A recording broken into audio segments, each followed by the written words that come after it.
सबसे पहले तो मैं आप सभी पत्रकार बंधुओं का मध्य उत्तरी हरियाणा विकास संगठन के कार्यालय में आगमन पर हार्दिक स्वागत करती हूं।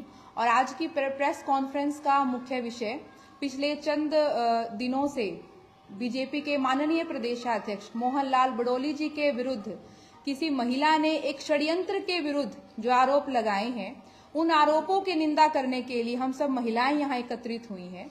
और हमारे संगठन की संपूर्ण महिला शक्ति माननीय मोहन लाल बड़ोली जी के साथ हैं, क्योंकि महिला ने जिस प्रकार से महिला ने बताया कि घटना जुलाई की है और एफआईआर दिसंबर में दर्ज कराई गई, तो इतना लंबा गैप खुद महिला की बातों पर उनकी मंशा पे एक प्रश्नवाचक चिन्ह लगाता है। दूसरा, जिन महिला साथी का उन्होंने नाम लिया था, कल की प्रेस वार्ता में उन महिला साथी ने भी साफ मना कर दिया है कि उनका मोहनलाल बड़ोली जी के साथ या किसी इस प्रकार की घटना से उनका कोई संबंध नहीं है। तो हम उस महिला का और उस महिला ने जिस किसी के कहने पर, जिस किसी के पुशअप करने पर ये सारा षड्यंत्र रचा है और मोहनलाल जी की इमेज को नकारात्मक तरीके से प्रस्तुत किया जा रहा है, उसकी हम कड़ी निंदा करते हैं और हम माननीय मोहनलाल बड़ोली जी के साथ हैं। और साथ में आप एक बात और भी देखें, मोहनलाल बड़ोली जी का सार्वजनिक जीवन बहुत लंबा जीवन रहा है। सार्वजनिक जीवन में आज तक उन पर कोई भी आरोप प्रत्यारोप किसी भी प्रकार के नहीं रहे हैं।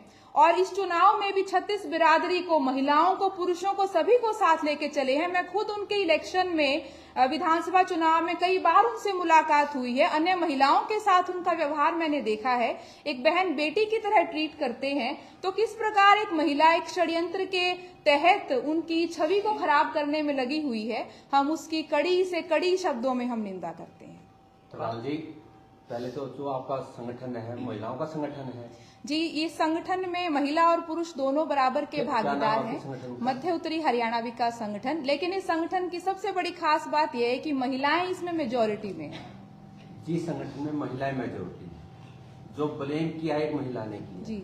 आपने स्टार्टिंग में ही बड़ोली के पक्ष में बात रखी है, निंदा करती। आपने ये बात क्यों की इस मामले की उच्च स्तरीय निष्पक्ष जांच होनी चाहिए? हम ये भी हम आपकी बात से सहमत है, जांच भी हो और साथ में जो भी दोषी पाया जाए, जो कि क्लियर है कि महिला ही दोषी होंगी, जिस प्रकार से पूरे घटनाक्रम का यदि हम आकलन करें। आप जो बोल रहे हैं आप प्रूफ कैसे कर सकते हैं महिला ही दोषी होंगी?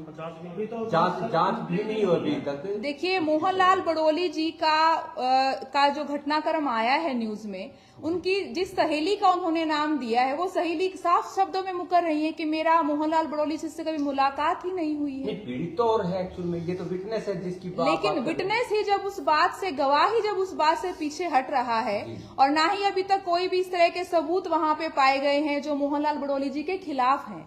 चलो सपोज कर रहे हैं, आप कहते हैं निष्पक्ष जांच भी हो जाए। जी जी जी। अगर निष्पक्ष जांच होती है और गिल्टी बड़ोली जी मिलते हैं, फिर आपका संगठन क्या डिमांड करता है? हमारा संगठन सच के साथ है और सच मोहनलाल बड़ोली जी है। उनको सजा होनी चाहिए।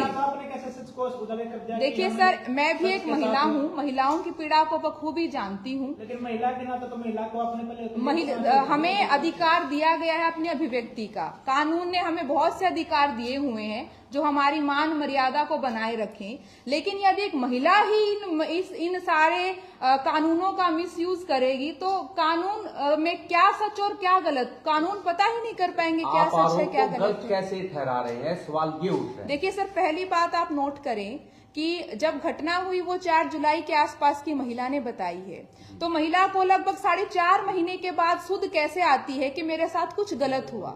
यदि उनके साथ गलत हुआ है तो उनको तत्काल एफआईआर दर्ज करानी चाहिए थी।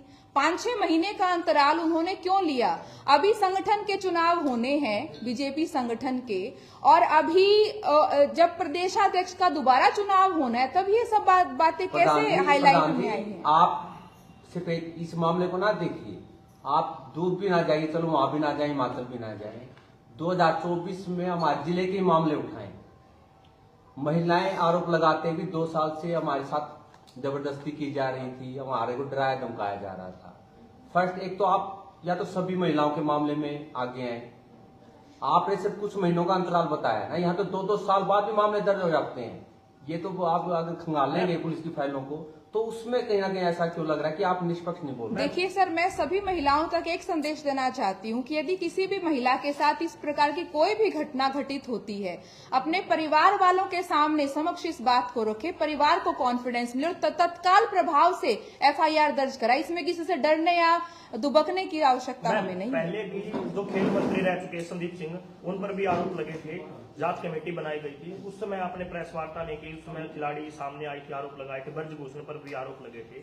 देखिए, जब ब्रजभूषण जी के खिलाफ आरोप लगे थे उस समय मैं खुल के विनेश फोगाट जी के समर्थन में आई थी।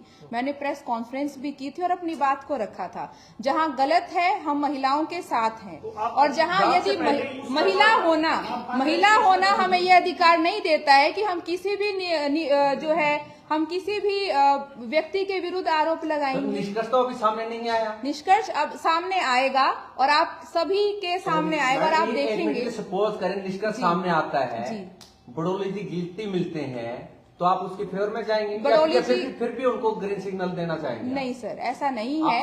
उनका इतना लंबा सार्वजनिक जीवन रहा है, पारिवारिक आदमी है और अपने घर गृहस्थी से संपूर्ण है हर तरीके से। मैडम वो तो जांच का विषय है ना। जांच का विषय है, जांच की जाए जी, जांच की जाए, जो दोषी है उसको जो सजा मिले।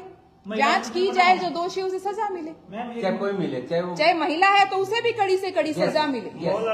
यदि महिला दोषी है तो उसे भी कड़ी से कड़ी सजा मिले, ताकि कोई भी महिला मेरे भाइयों के खिलाफ या किसी भी पुरुष के खिलाफ इस तरीके के निष्पक्ष निराधार आरोप ना लगाए। 100 बार सोचे किसी की भी जिंदगी पर लांछन लगाने से पहले। क्या रीजन मानते हैं आप? ये तो जी महिला की मंशा के ऊपर डिपेंड करता है कि वो फाइनेंशियल सपोर्ट के लिए पैसों के लालच में कर रही है, उनको किसी अन्य प्रकार का प्रलोभन दिया जा रहा है। मैम, अगर ये आरोप किसी कांग्रेस के नेता पर लगे होते तो क्या आप सड़कों पर प्रदर्शन करती या फिर ऐसे बोलते कि पहले निष्पक्ष जांच होनी चाहिए? जी देखिए, ये केस टू केस वेरी करता है। यदि हमें इस तरीके की कोई चीज लगती तो हम खुले तौर पे विरोध करते, और यदि हमें लग रहा है कि महिला गलत है तो हम महिला के आरोप लगने से क्या वो जी, आज मैं कोई बीजेपी के एजेंट के रूप में यहाँ नहीं बैठी हूँ। मैं सिर्फ आज आप समाज में भी एक चीज देखिए, बहुत सारे झूठे डोमेस्टिक वायलेंस के केस परिवार वालों के खिलाफ करवाए जाते हैं।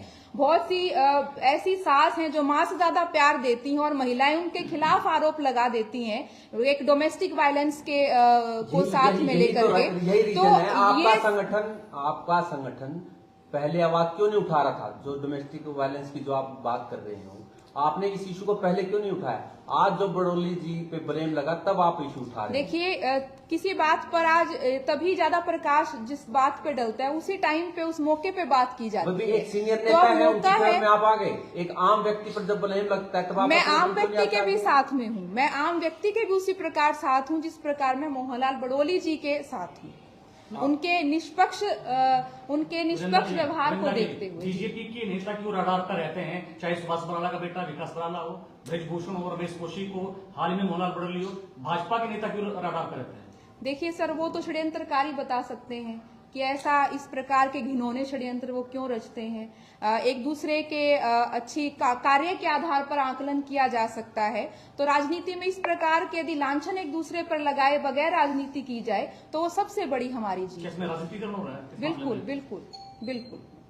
मैम, कितने टाइम से आपका ये महिलाओं का जो हमारा सर पिछला लगभग 5.5-6 वर्षों से ये संगठन जो है।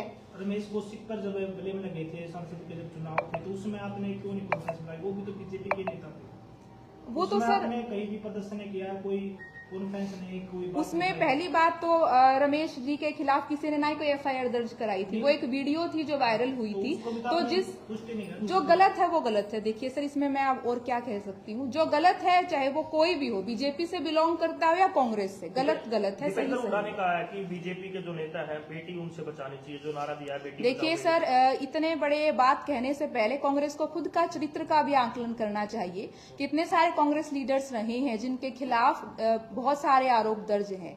तो पहले खुद का चरित्र आकलन करें, फिर उसके बाद दूसरे पे आरोप लगाना चाहिए। लेकिन आरोप तो आप लगभग देख रहे हैं तो बीजेपी के नेताओं पर ज्यादा लग रहे हैं।